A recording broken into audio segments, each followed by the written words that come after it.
From the Sumaira Foundation, this is Demystifying NMO and MOG, where we bring together the world's foremost experts, the doctors dedicated to studying it, and the patients who live with it every day. With support from Genentech. To another episode of Demystifying NMO and MOG. We were fortunate enough to sit down with award-winning physician, researcher, and educator Dr. Aaron Boster. He's a board-certified neurologist and the founder of the Boster Center for Multiple Sclerosis in Columbus, Ohio. Dr. Boster grew up watching his uncle struggle with MS, and this was at a time when the healthcare system was largely unprepared to deal with the complexities of the disease. And in our discussion, you see how those experiences have shaped his approach to being a physician. He and his team really focus on putting patients and their families first and work diligently to improve every dimension of a patient's well-being. Dr. Boster is also one of a growing number of clinicians harnessing the power of social media to extend their reach beyond their office hours and create 24/7 resources of reliable medical information. He spoke to us about the power of communication, education, and patient-physician relationships. We also dive into the importance of clinical trials, and he walks us through each phase of a trial and lets us know what someone can expect if they're involved. Hey, Dr. Boster, thanks so much for joining us today. We're going to talk all things relating to science communication, health literacy, as it relates to understanding clinical trials for NMO and MOG patients. That's awesome. I'm excited to have the conversation, and thank you very much for having me. Nice to be here. Yeah, and we specifically wanted you to be our guest on this episode because not only are you an esteemed MS clinician, you have a lot of clinical trial experience yourself, but you're also a prolific YouTuber. You have a number of YouTube videos, lots of subscribers on anything and everything related to MS and neuroimmunology. You know, I realized a long time ago that if I want to try to help you, it's really by request. You know, I'm not a surgeon. I don't like cut you or something. I basically ask you to do something. Like, for example, I may ask you to not smoke cigarettes as an example. And if I can't explain to you why I don't want you to smoke cigarettes, you're probably not going to understand and not do it. But if I'm successful in explaining to you why, then you do my job for me. And so I realized that the ability to communicate the why behind what we're asking families is really, really important. And I also realized that every single family that comes and sees me has a smartphone with some type of social media on it.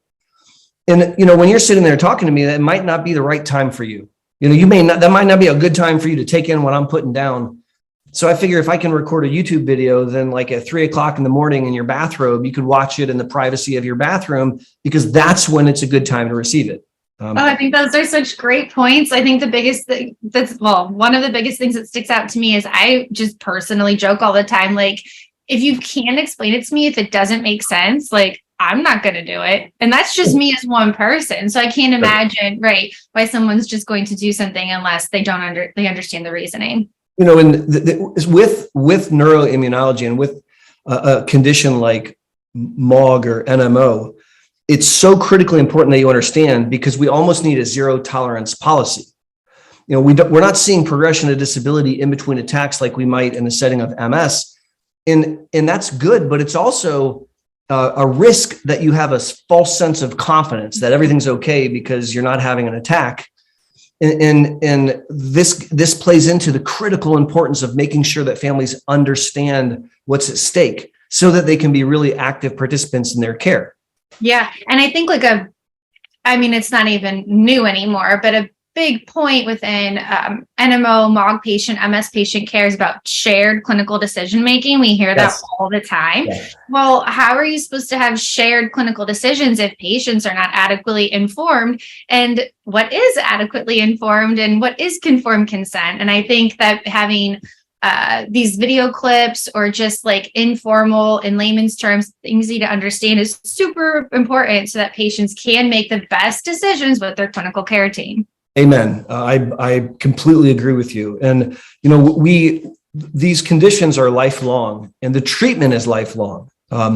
And so we're asking someone to do something rather significant. And I think spending the time to make sure that we're all aligned is worth it. And I would submit to you that you actually can't spend too much time in that space having that conversation. So you are an N of one, and there are others like you who have very interactive and robust social media platforms, whether on YouTube, Twitter, Instagram, what have you. So there is definitely like a group of you who understand and appreciate this and are doing the work. What do you think the general MS, NMO, MOG, like healthcare professionals, what do you think that what can they do to improve their ability to communicate with patients and their families? So I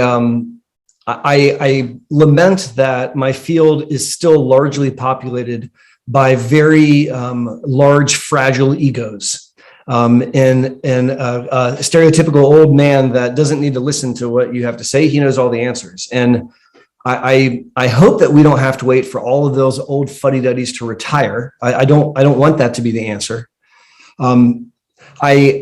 I try, as I've educated fellows and nurse practitioners, to convey the critical importance of at least this style of treatment.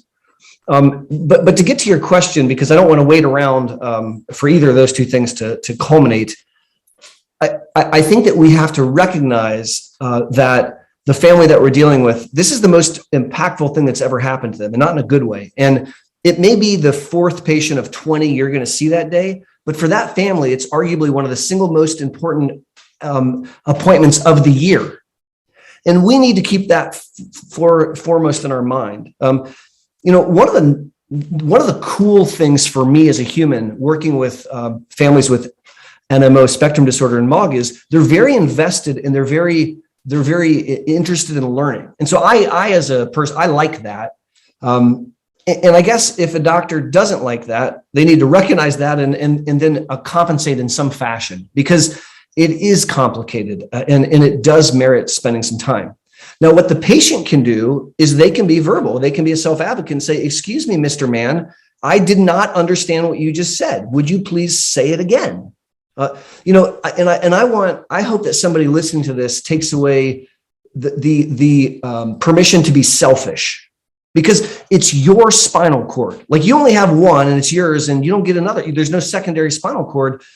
And so if the doctor doesn't spend the time, it doesn't hurt the doctor, but it may hurt you. And so I want people to feel selfish and say, no. Actually, no, I'm not okay with that. I think that's important. I think that's so important. It is, after all, your body. You have a right to know what's going on inside it. Now, that being said, I think to be your own advocate, I don't think that's selfish. That's just important. So what can a patient do then if they are, they're doing the advocacy work, but they're not having good communication with their clinician? So they do turn to the internet. They do go on social media. What are just some good basic principles to avoid the obvious misinformation? That's a really good point. And so, if you have a spell check on your computer, you don't even need to be fluent in a language to write in that language anymore. I mean, and you could be a 15-year-old with a funny idea, and if you use proper syntax and grammar, it'll appear real when someone else reads it. And so this gets into that whole concept of health literacy. So one of the things I used to ask my patients to do when I first started in practice was not to look on the internet, which turned out to be a stupid thing to say, because everyone's going to look on the internet. I mean, if I learn a new word, I look it up on Google, right? So that's not a good answer. So I mean, the reason I started a YouTube channel was so that I could point to a source that I believed in. But I think that there's other things that each individual can take away. So number one, you need to have someone that you can turn to and vet these things out.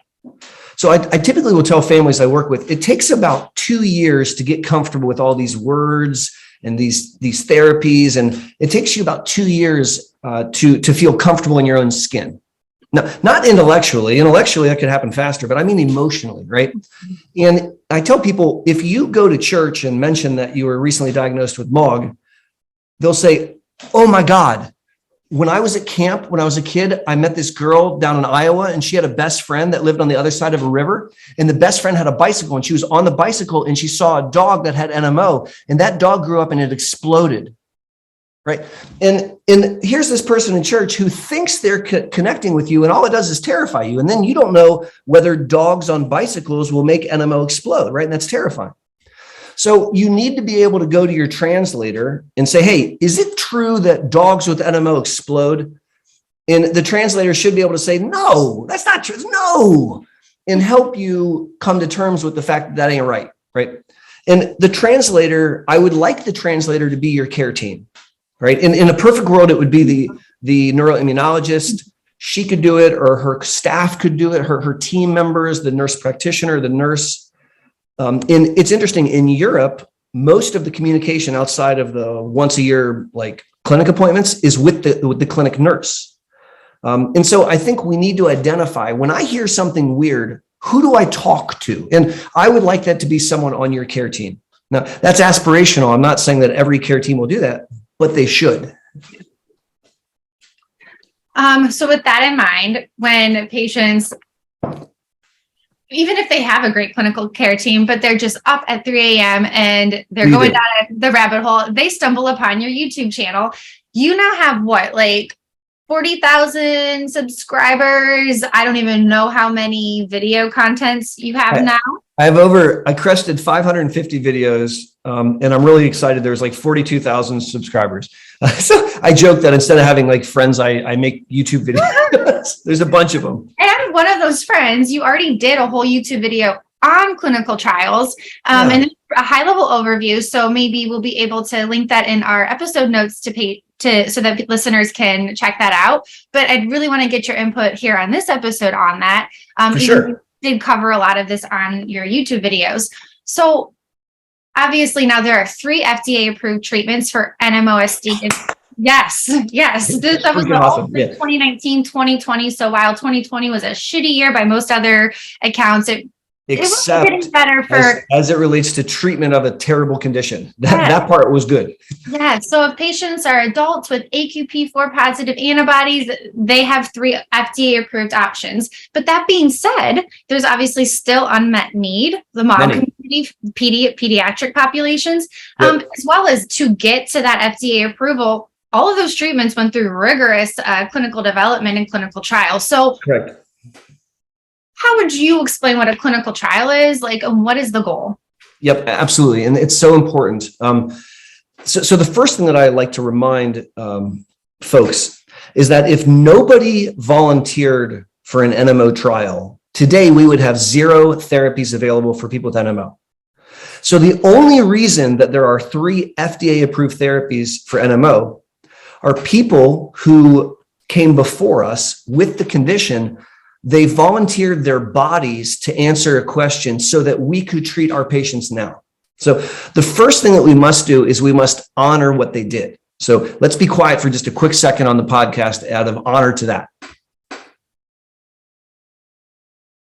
Because I think that's a really, really big deal. So thank you to all of those people. So most people with NMO, MOG, most people with MS, it's adequate just to treat the disease. And there's nothing wrong with that, right? So just treating the disease is not a just. I mean, that's glorious. But there are some people where just treating the disease is not enough. They want to stick it to the disease. And one of the most impactful ways to do that is to participate in a clinical trial. Now, clinical trials are part of my life. I've been running clinical trials in neuroimmunology since I was in my early 20s, and I'm not in my early 20s anymore. I had hair when I started, and really what you're doing in a clinical trial is and I'm going to talk mostly about therapeutic treatment trials, like a trial that would lead to sartrilizumab getting approved or something like that, right? So what you're doing is some science group, some manufacturer, let's say, came up with a compound that seems like it should be amazing to treat NMO. Right? And they have a model of NMO in a laboratory, and it looks like this is good, right? But they haven't tried it in a human being yet. So they have to make this giant leap from the bench to the bedside. And we call that a phase 1 trial. Now, a phase 1 clinical trial, I joke, is where you give the drug to healthy, poor college kids and see if they explode. And what I mean by that is we're not testing the therapy in NMO patients yet. We're literally testing it in like healthy college kids. And what we're doing is we're looking at the dose finding and very specifically the safety concerns to make sure that it's a safe product. So when you're done with the phase 1, you now have evidence, preclinical evidence that this should work in MOG or in NMO, or MS, whatever it is that you're testing. And then you have phase 1 evidence that it won't make poor college kids explode. So it seems to be safe in humans. Then you move to phase 2. Now in phase 2, that is a proof of concept where you're actually going to test the drug in the patient population. So if you have an NMO drug, you're going to test it in NMO patients, but you're not going to try to prove to the satisfaction of the FDA a clinical outcome because that takes too long, it's too expensive. And so before you get to that point, you do a proof of concept. Now, in neuroimmunology, most of the proofs of concepts are using the MRI machine because the MRI can change sometimes faster than the clinical picture. And so you'll come up with some type of like phase 2 situation where you'll test the drug in the patient population of interest. And again, you're looking at dose finding and you're looking at safety, but now you can actually start to look at efficacy. Like, does the MRI look prettier or something like this?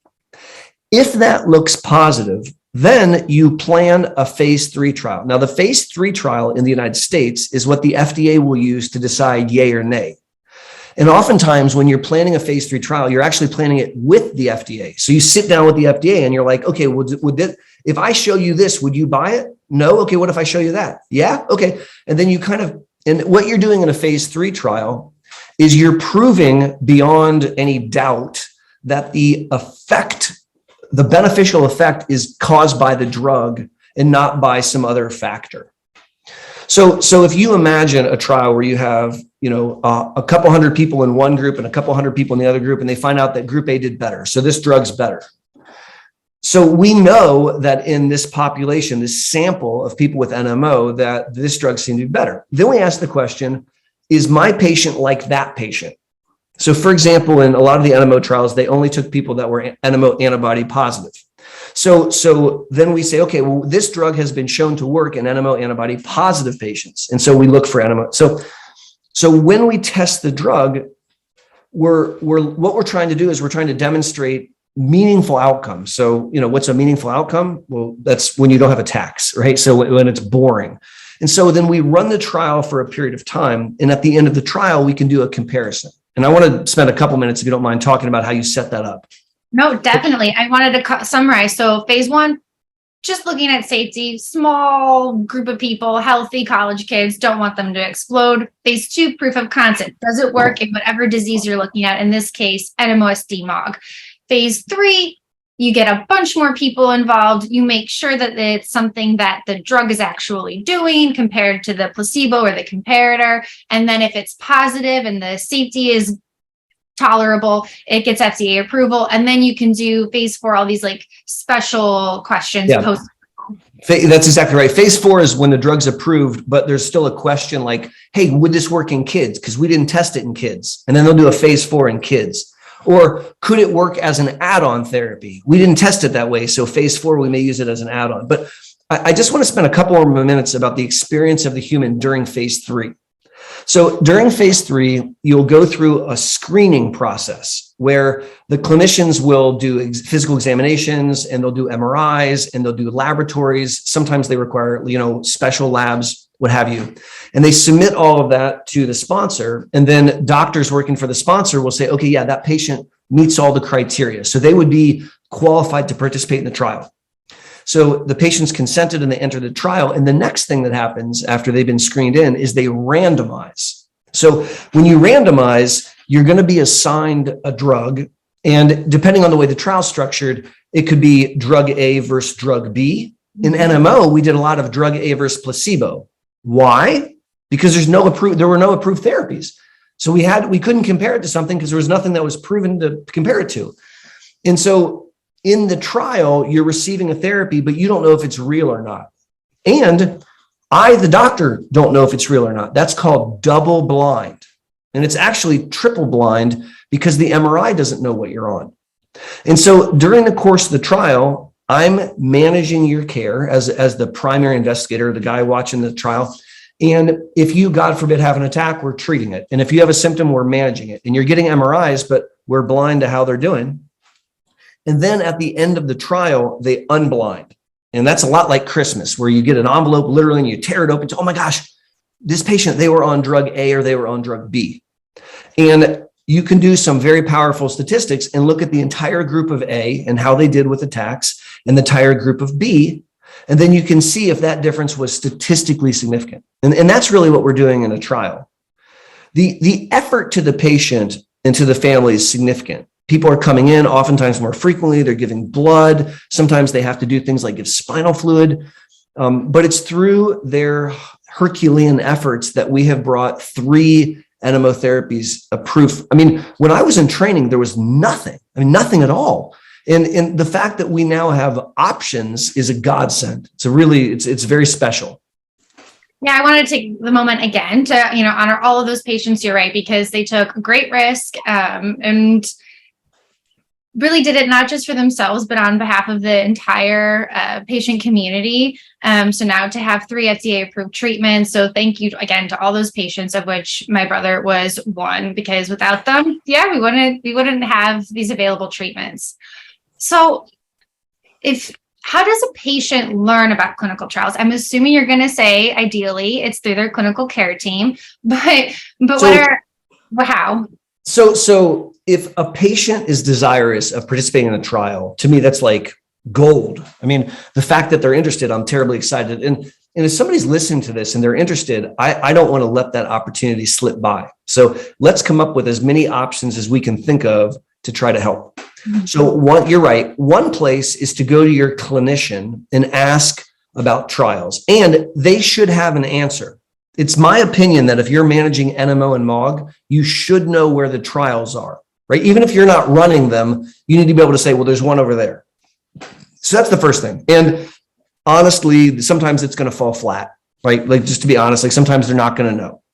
Now, another thing that you can do is you can lean on the societies like this one, right? So if you reach out to one of the societies and say, hey, I'm an NMO patient.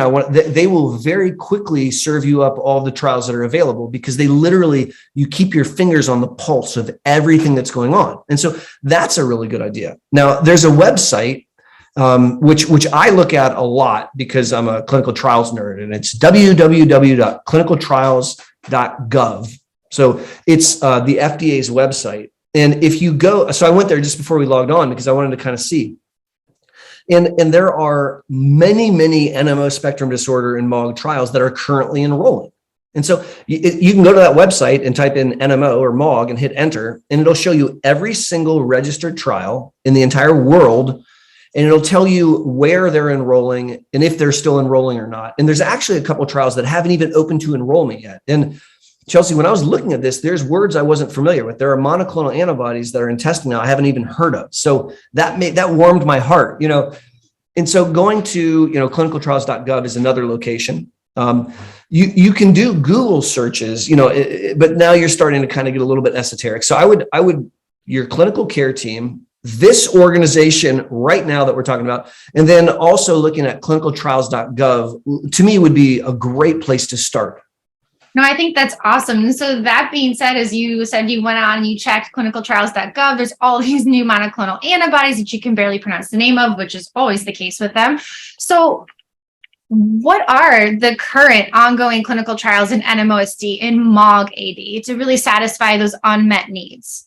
So, when I look at the trials, I see 2 groups of trials.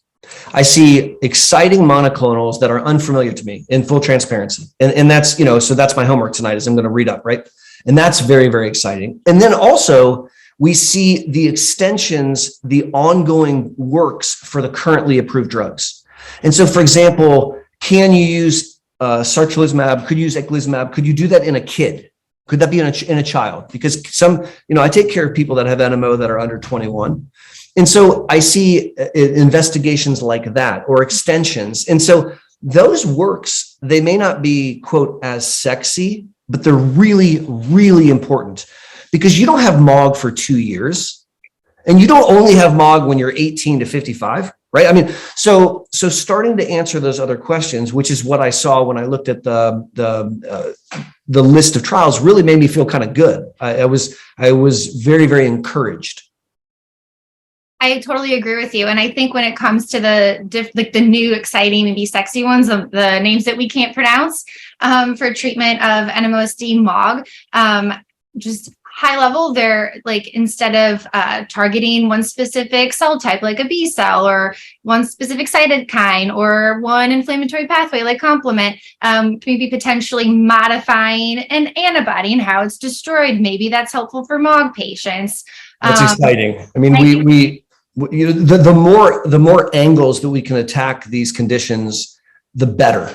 You know, and if you look at fields that are 15, 20 years ahead of us, and in MOG, maybe like 25 years ahead of us, the answer is almost always combinations of therapies. Mm-hmm. You're attacking it from different angles. And so the more mechanistic things that we develop, the better off we are as a community. That's really great stuff. I think that's a really great point. And so I would say for me, what I'm most excited about for the NMOSD MOG AD community is really being able to find an indication approved, or like getting an indication approved by the FDA for MOG AD specifically. So I'm watching those clinical trials closely. And the combination of therapy, as you just mentioned, but what makes you most excited? So I think, to be honest, the thing that's probably most exciting to me is a little bit more basic than that, but it's still the thing that's most exciting. It's that this is a common parlance conversation now, and it didn't used to be 5 years ago. Mm-hmm. So there were folks that managed MS that didn't do MOG or NMO, right? Or they didn't know about MOG or NMO. And now I don't think it's appropriate to have a neuroimmunologic conversation without considering these conditions. And so just the sheer fact that it's on the tip of our tongues and it's the top of our minds is huge. And if I was to suggest like a revolutionary thingy, right? It wouldn't be very highfalutin. I would like every neurologist on Earth, or at least in the United States, but ideally on Earth, when you work up someone for MS, check them for NMO and MOG. That's it. So it's 2 antibodies. It's covered by insurance, and you can check. And you can check and to see if they have antibodies for MOG and NMO. That one piece of effort would be revolutionary to our field, because what will happen is there are some patients, they look and smell like MS, and we're fooled. And we put them on an MS therapy, and they don't do very well because they don't have MS, and the therapy is not very effective. But if we would simply get in the habit of checking these very simple things early on, I think it would be a giant step forward. I really do. And the fact that we're talking about this more makes me feel like we're closer to getting to that point. So I know that's not like a highfalutin answer, but that is in fact what has me the most excited. No, I completely agree with you. I think from a human life impact, if we just checked and we gave people the timely and accurate diagnosis, and therefore the most accurate and available treatment, that's going to be a win-win for everybody. And going back to self-advocacy, I think it would be glorious if a very savvy patient said, okay, doctor, I think that's great. Would you please also check me for MOG and NMO? That would be awesome. And I think it's completely appropriate. The doctor better say yes. And I think that's a big focus priority of the Sumaira Foundation, is making sure that patients have greater advocacy, empowerment to be able to ask questions, have good relationships with their clinicians, so they can get the best, most accurate shared decisions with their clinical care team. That's it. That's the goal. And I hope that neurologists who are not comfortable say that, right? These are not conditions to flirt around with. Nobody should do a little bit of MOG, mm-hmm. or a little bit. That's not what this is about. And so I really think it's an opportunity to rise to the occasion, both on the clinician side and on the family side, as we collaborate to try to make this boring, because success is to make it boring. That way the patient can have excitement in the bedroom, in the boardroom, in the playing field. I want them to be bored as heck when they're sitting in my infusion center or when they're sitting in my clinic. If we don't have things to talk about and I'm showing you pictures of my dog and my vacation, we're winning. We're winning. That's winning. Well, cheers to that. Already we can be hopeful and grounded in the data and actual clinical outcomes that is what it's getting more positive year by year with NMOSD, with MOG, as we have not only these exciting, as you said, preclinical or eureka moments in the lab, but also by the sheer willpower and bravery of patients, their families, clinicians, to prove or to demonstrate efficacy of these treatments. So yep. Yeah, we've come a long way. When I was in training, and I'm not going to give the date because it'll make me feel really old, but what I was taught about NMO I was taught the first attack, you go blind in your left eye. The second attack, you go blind in your right eye. The third attack, you stop breathing. That's literally the way that we were taught. Wow. And that is so far from the truth now that it warms my heart to be able to share that, because we've moved so far away from that, so far away. We now can demand quiet in a disease where we could really only pray. And I think it's awesome. I really appreciate the opportunity to come on and speak with you guys. This is a fantastic group of people, and you're really leading the charge in many, many respects in helping create a community, an inclusive community for patients with NMO spectrum disorders and MOG. And so I want to say thank you to you guys for doing that. That's really awesome. Thank you so much. Thank you for coming on. Thank you for offering your insight and expertise. And remember, you can find him on YouTube, Dr. Aaron Boster. Take care, guys. God bless. Thank you very much. Bye-bye. Bye.